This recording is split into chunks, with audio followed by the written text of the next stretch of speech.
হয়, মই বৰ্তমান উপস্থিত আছোঁ গুৱাহাটী মহানগৰীৰ নিউ গুৱাহাটীস্থিত ভাৰতীয় খাদ্য নিগমৰ যি কাৰ্যালয় আছে সেই কাৰ্যালয়ৰ সন্মুখভাগত উপস্থিত আছোঁ আৰু ইয়াত এখন ব্যতিক্ৰমী ছবি দেখিবলৈ পোৱা গৈছে, কিয়নো একাংশ কৰ্মচাৰী ওলাই আহিছে। প্ৰায় 40ৰ পৰা 50 জনীয়া এটা কৰ্মচাৰীৰ দল ওলাই আহিছে। তেওঁলোকৰ এটা অভিযোগ উত্থাপিত হৈছে যে ইয়াত যিসকল কৰ্মচাৰী আছিল, চেণ্ট্ৰেল গভৰ্ণমেণ্টৰ আণ্ডাৰত যিসকল কৰ্মচাৰী আছিল, এই ক'ভিডৰ সময়ত তেওঁলোকক হোজাইলৈ ট্ৰেন্সফাৰ কৰা হৈছে। কিন্তু এই যিসকল কৰ্মচাৰী আছে তেওঁলোক কিন্তু এই ক'ভিডৰ ভয়ংকৰ সময়ছোৱাত হোজাইলৈ তেওঁলোকক ট্ৰেন্সফাৰ দিয়াত তেওঁলোকে আপত্তি দৰ্শাইছে আৰু তেওঁলোক যাব বিচৰা নাই। আৰু তেওঁলোকক ট্ৰেন্সফাৰ দি কিন্তু এটা কণ্টেক্সুৱেল আণ্ডাৰত এটা বেলেগ টিমক ইয়াত এপইণ্টমেণ্ট কৰা বুলি অভিযোগ উত্থাপিত কৰিছে। আৰু তাৰ পাছতে আজিৰ দিনটোত এতিয়া এনেদৰে কৰ্মচাৰীসকল তেওঁলোকে কাৰ্যালয়টোৰ বাহিৰত আচলতে অৱস্থান কৰিছে, কাৰ্যালয়ৰ বাহিৰত ৰৈ আছে। এতিয়ালৈকে কোনো বিষয়া আহি উপস্থিত হোৱা নাই। এনেদৰে সমগ্ৰ পৰিৱেশটো আচলতে ক'ভিডৰ সময়ছোৱাত তেওঁলোকে এতিয়া প্ৰায় দেখিবলৈ পাইছে 40ৰ পৰা 50 জনীয়া এটা দল আছে। আচলতে এওঁলোক হৈছে কেন্দ্ৰীয় চৰকাৰৰ অধীনস্থ কৰ্মচাৰী ভাৰতীয় খাদ্য নিগমৰ, আৰু ইয়াত তেওঁলোক কৰ্মৰত অৱস্থাত আছিল। আৰু এই ক'ভিডৰ ভয়ংকৰ সময়ছোৱাতো তেওঁলোকক হোজাইলৈ ট্ৰেন্সফাৰ কৰা হৈছিল। আৰু তাৰ পাছতে তেওঁলোকে অভিযোগ উত্থাপিত কৰিছে, তেওঁলোকে আপত্তি দৰ্শাইছে যে ক'ভিডৰ এই ভয়ংকৰ সমস্যাত তেওঁলোকক ইয়াৰ পৰা ট্ৰেন্সফাৰ দিব নালাগে, কিছুদিন ইয়াত ৰাখিব লাগে আৰু বেলেগ দলক আচলতে বেলেগ কৰ্মচাৰীক ইয়াত এপইণ্টমেণ্ট কৰিব নালাগে এই সময়ছোৱাত, এতিয়া ভয়ংকৰ সময়ছোৱাত। গতিকে এনে ক্ষেত্ৰত এতিয়া এওঁলোকে সামাজিক দূৰত্ব বৰ্তাই ৰাখি আজিৰ দিনটোত এওঁলোক এতিয়া এই কাৰ্যালয় ভাৰতীয় খাদ্য নিগমৰ কাৰ্যালয়ৰ বাহিৰত অৱস্থান কৰিছে। আৰু তেওঁলোকে এতিয়া সমগ্ৰ পৰিৱেশটো মই দেখাইছোঁ, যিহেতু পৰামৰ্শ সমগ্ৰ পৰিৱেশ দেখাইছে। এনেদৰে এতিয়া ভাৰতীয় খাদ্য নিগমৰ যি কাৰ্যালয় আছে নিউ গুৱাহাটীস্থিত, এই কাৰ্যালয়ৰ বাহিৰৰ গেটৰ বাহিৰত এইসকল কৰ্মচাৰী এতিয়া এক প্ৰকাৰ তেওঁলোক ৰৈ লৈছে। কিন্তু বৰ্তমানলৈকে কোনো ঊৰ্ধ্বতন কৰ্তৃপক্ষ ভাৰতীয় খাদ্য নিগমৰ এই কাৰ্যালয়ত আহি উপস্থিত হোৱা নাই। আৰু তেওঁলোকৰ যি সমস্যা আচলতে সেই সমস্যা এই মুহূৰ্তলৈকে মীমাংসা হোৱা পৰিলক্ষিত হোৱা নাই। একাংশ লোক আছে যিহেতু কৰ্মচাৰীসকলে অভিযোগ উত্থাপন কৰিছে, মই তেওঁলোকৰ কাষলৈ যাব বিচাৰিম। আপোনালোকৰ কি হৈছিলে ঘটনাটো? पहले हम इस मीडिया के माध्यम से आप लोगों को धन्यवाद देना चाहते हैं, जो कि आप लोग हम लोगों का बात सुनने के लिए आए हैं। सर्वप्रथम हम ये बता रहे थे कि हम लोग का ये 1970 से यह डिपो था, जो कि हम लोग परमानेंट विभागीय मजदूर यहाँ पर कार्य कर रहे थे। अचानक सडनली मैनेजमेंट ने जो कि ट्रांसफ़र कर दिया, और ड्यू टू कोविड के टाइम में जो कि हम लोगों को 120 आदमी को डायरेक्टली, लेकिन नियम ये है सर कि यदि किसी भी प्रकार का ट्रांसफ़र हो या किसी भी प्रकार का कुछ लेना है तो यहाँ भी यूनियन का रिप्रेजेंटेटिव रहता है, उस यूनियन के रिप्रेजेंटेटिव से बात कर करके कुछ करना चाहिए। लेकिन अनलीगल तरीक़ा से बिना बात किए हुए हिटलर शाही तौर तरीक़ा से हम लोगों को मैनेजमेंट ने ट्रांसफ़र कर दिया, स्थानांतरण कर दिया हो जाए। हम लोग ये बताना चाहते हैं मीडिया के माध्यम से आप लोगों के द्वारा कि सर हम लोग 120 आदमी अभी कहाँ जाएँ, घर से निकलना हम लोगों को मुश्किल हो गया है। 11 बजे के बाद पुलिस डंडा मार रही है, प्रशासन हम लोगों को अपने गाइडलाइन से प्रशासन चल रहा है।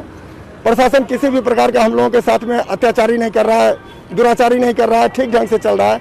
तो हम लोग कैसे उनके साथ में इस तरह का बिहेव करें जो कि सर इस तरह से हो। हम लोग अभी होजाई जो जाएंगे हम लोग सर किस तरह से जाएंगे, और 120 आदमी का होजाई में रहने का व्यवस्था क्या है? कुछ भी व्यवस्था नहीं है सर। नहीं व्यवस्था रहने के कारण हम लोग अपने मैनेजमेंट से तथा मीडिया के माध्यम से हम ये उनको बताना चाहते हैं, आग्रह करना चाहते हैं, नम्र निवेदन करना चाहते हैं हम सभी भाई की तरफ से कि सर कोविड के लिए तत्काल स्थगित किया जाए। इसके बाद आरएलसी ने भी 7/5/2021 को एक आदमी Vishwakarma Mahato gang number 4 due to covid, वो मेरा फाइल है मेरे पास में सर, कोविड में डेथ कर गया।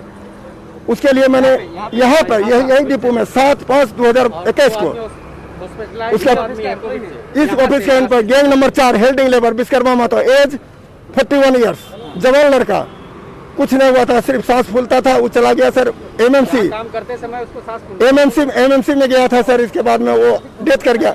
इस हालात में मैनेजमेंट जो हम लोगों के साथ में दुराचारी कर रहा है, हम मीडिया से गुहार लगाना चाहते हैं, मीडिया के द्वारा हम अपील करना चाहते हैं हाथ जोड़ करके कि सर किसी भी तरह से हमें बचाया जाए, और ड्यू टू कोविड हमें सर यहाँ स्थानांतरण नहीं किया जाए। हम शांतिपूर्वक जो दूसरे से काम करवाना चाहता है, हम लोग डिपार्टमेंटलाइज हैं, सरकारी आदमी हैं, और इस तरह से अनलीगली ही बोला जाए या डिक्टेटरशिप बोला जाए सर, अब हम लोगों को बर्दाश्त नहीं होता है सर। और हम लोग किसी भी तरीके से आज 5-6 दिन से आ रहे हैं, 10 तारीख को हम लोग को रिलीज दिया, टुडे 17, 7 दिन से हम लोगों को सर हाजिरी नहीं बन रहा है, अटेंडेंस नहीं बन रहा है, जिसका पेमेंट भी हम लोगों को नहीं होगा।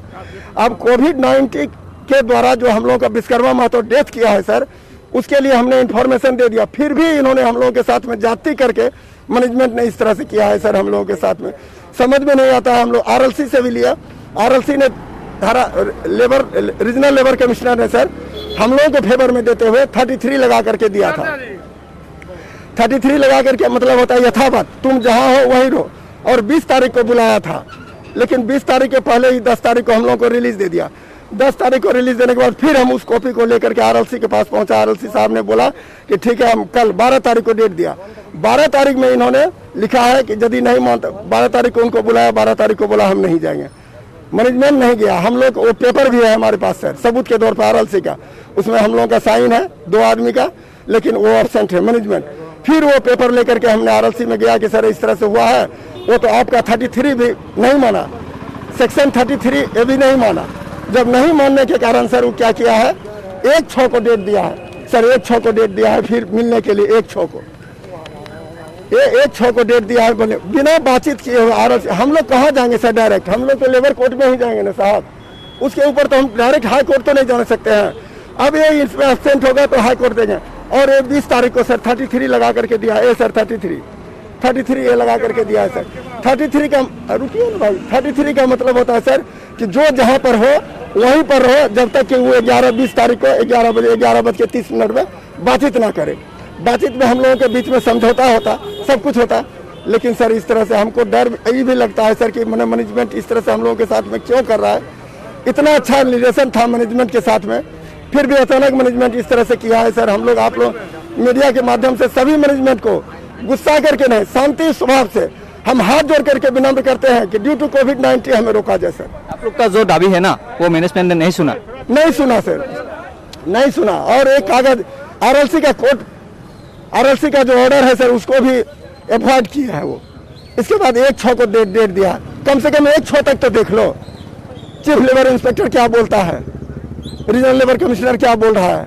हम लोग तो सर लेबर कोर्ट में ही जाएंगे ना, और तो दूसरा जगह नहीं जा सकते। निश्चितকৈ দেখিবলৈ পালে যে বিষয়াসকল যিহেতু যিসকল কৰ্মচাৰী আচলতে তেওঁলোক ক্ষোভিত হৈ পৰিছে আৰু তেওঁলোকে অভিযোগ উত্থাপিত কৰিছে ঊৰ্ধ্বতন কৰ্তৃপক্ষৰ বিৰুদ্ধে, মেনেজমেণ্টৰ বিৰুদ্ধে তেওঁলোক সৰব হৈ পৰিছে আৰু তেওঁলোকে বাৰম্বাৰ অভিযোগ উত্থাপিত কৰিছে। মেনেজমেণ্টে আচলতে সঠিকভাৱে পৰিচালনা কৰিব পৰা নাই বুলিও অভিযোগ উত্থাপিত কৰিছে। আৰু এটা ভয়ংকৰ অভিযোগ উত্থাপিত কৰিছে যে ইয়াতেই কৰ্মৰত এগৰাকী কৰ্মচাৰীও কোভিড-19ত মৃত্যু হোৱা বুলিও এটা অভিযোগ উত্থাপিত কৰিছে। তেওঁলোকে এটা কথা উল্লেখ কৰিছে, গতিকে কি হয় বা কি নহয় সেয়া তদন্তৰ পিছতহে সত্য হ'ব, যিহেতু ঊৰ্ধ্বতন কৰ্তৃপক্ষ আহি এই মুহূৰ্তলৈকে উপস্থিত হোৱা নাই। নতুন যিসকল কণ্টেক্সুৱেল আণ্ডাৰত যিসকলক এপইণ্টমেণ্ট ইয়াত দিয়া হৈছে, তেওঁলোকৰ এজন বিষয়া আছে, মই তেওঁৰ কাষলৈ যাব বিচাৰিম। ঘটনাটো কি হৈছিলে আপোনালোকক যিহেতু এটা নতুন টিমক এপইণ্টমেণ্ট দিয়া হৈছে 40-50 জনীয়া, এওঁলোকক এপইণ্টমেণ্ট একো দিয়া নাই। স্পট টেণ্ডাৰ হৈছিলে, আমি টেণ্ডাৰ মাৰিছোঁ, আমি টেণ্ডাৰ পাইছোঁ। এতিয়া আমি ৱৰ্ক অৰ্ডাৰ আছে, আমি কাম কৰিবলৈ আহিছোঁ। ডিপাৰ্টমেণ্টে আমাক সোমাব দিয়া নাই, আমাক কাম কৰিব দিয়া নাই, এইখিনি বস্তু। আপোনালোকে টেণ্ডাৰ মাৰিছিলে, টেণ্ডাৰ পিছত আপোনালোকে টেণ্ডাৰ লাভ কৰিলে, আপুনি কৰ্মচাৰী আপোনাৰ লৈ আনিছে কিন্তু সোমাব দিয়া নাই। লেবাৰবিলাক আহিছে, কিন্তু ডিপাৰ্টমেণ্ট লেবাৰ আমাক সোমাব দিয়া নাই। ইয়াৰ ডিপাৰ্টমেণ্টৰ ভিতৰৰ লেবাৰ দিয়া নাই, মানে এওঁলোকে দিয়া নাই? এওঁলোকে দিয়া নাই, আমাক সোমাব দিয়া নাই। সেই কাম কৰিব নিদিওঁ আপোনাক। আপুনি এতিয়ালৈকে কাৰ লগত কথা পাতিছে? আপুনি যিহেতু আপোনাৰ আণ্ডাৰত আনিছে, ইয়াৰ ঊৰ্ধ্বতন কৰ্তৃপক্ষ কাৰোবাৰ লগত কথা পাতিছে নেকি এতিয়ালৈকে? কথা পাতিছোঁ অফিচত মোক অৰ্ডাৰ কৰি দিছে, বোলে আপোনাৰ কাগজ আছে অনুযায়ী কাম কৰক। আপোনাক কেই তাৰিখৰ পৰা অৰ্ডাৰ দিয়া হৈছিলে কাম কৰিবলৈ? দিয়া হৈছিল এইটো 11 তাৰিখে। 11 মে'? হয়, মে'।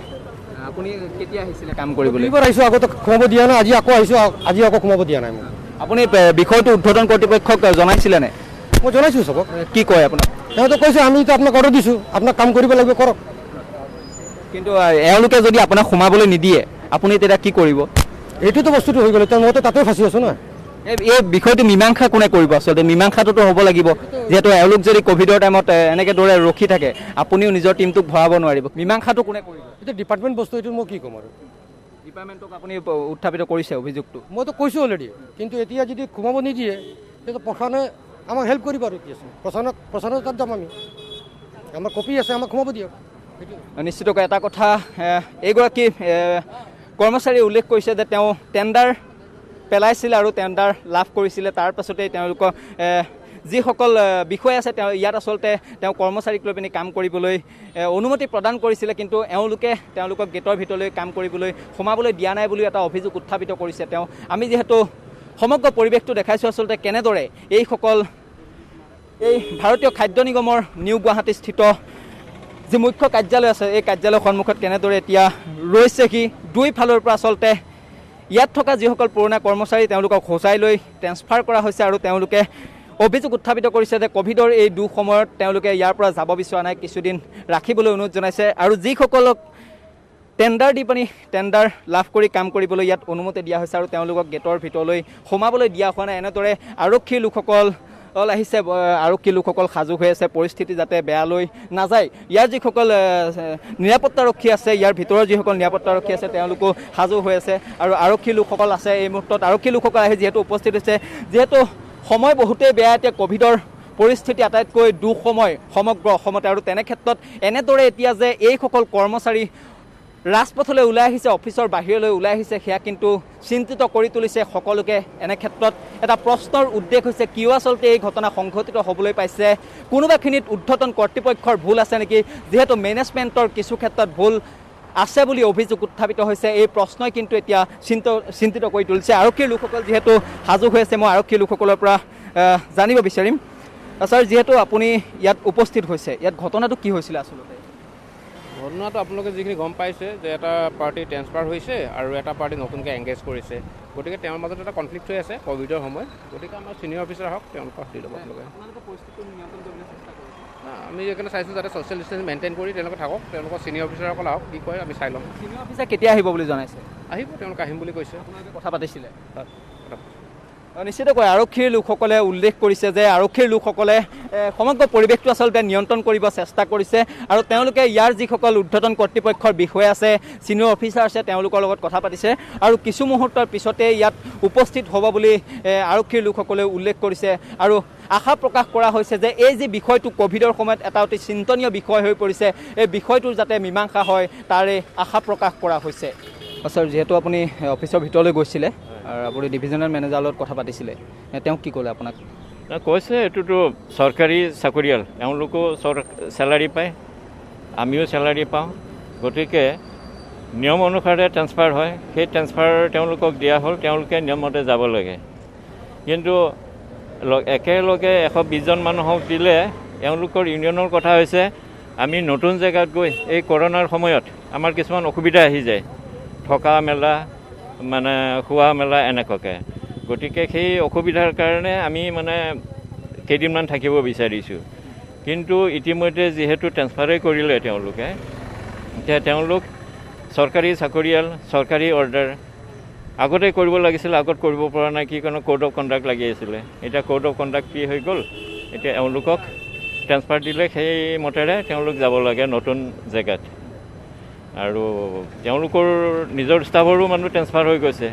এতিয়া আমাৰ ষ্টাফবিলাকে যদি যাব পাৰে, তেওঁলোক কিয় যাব নোৱাৰিব?